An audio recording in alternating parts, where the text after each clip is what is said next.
138 over 88. That's not bad. I feel like it can be really isolating sometimes. If I had a nickel for every time I said, sorry, I can't, I have dialysis, I just feel like I miss out a lot on life, and it's just not fair.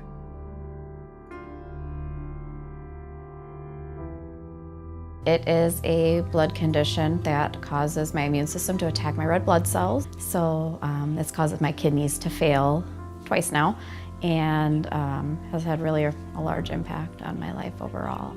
After about 2 years, they said, oh, your HUS is gone, and decided to give me a kidney. My mom was the donor, and I had a really successful transplant for about 6 years. What they didn't know at the time is that it actually just kind of goes into remission, and that I can have more flare-ups of it. So when I got pregnant with my daughter, at the okay of some doctors, I had a reoccurrence of the HUS, and after about 6 months of my pregnancy, my labs started to decline. My daughter wasn't growing in utero anymore, so they delivered her at 27 weeks. She spent about 3 months in the NICU, and by the time she was out of the NICU, I was back on dialysis, and I'm looking for another transplant now. It's really difficult because I wouldn't trade her for the world. I love her to death, obviously. But it's difficult because I asked the doctors for permission to get pregnant. So nobody ever mentioned at that point, which this was only 2 years ago now. So they knew at that point that the HUS could come back. So it's frustrating to me that we weren't more proactive so that I could be here for my kids more.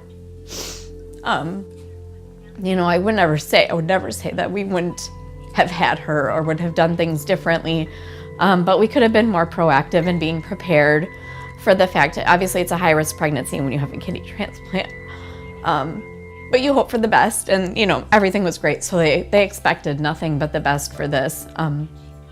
But somebody along the line should have said, hey, you know, your HUS can come back with stressors like pregnancy, or you know, those are the types of things that we're looking at. Or we could have been prepared and started medication sooner. That could have saved my kidneys potentially, because now they do have treatment for the disorder that I have. So that part's really frustrating.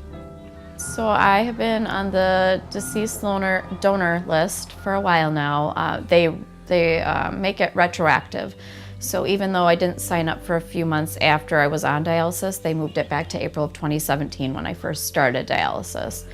So that's where I'm at with the deceased donor list. And then in terms of a live donor, as of right now, there are no viable donors that I know of. They don't really call you to update you to say like, hey, we tested so-and-so and they weren't a match. They don't tell you those things. What would you like to see happen in the future for you? For me, I'd like a transplant. Hopefully it's a really successful one so that I can be a full-time mom again.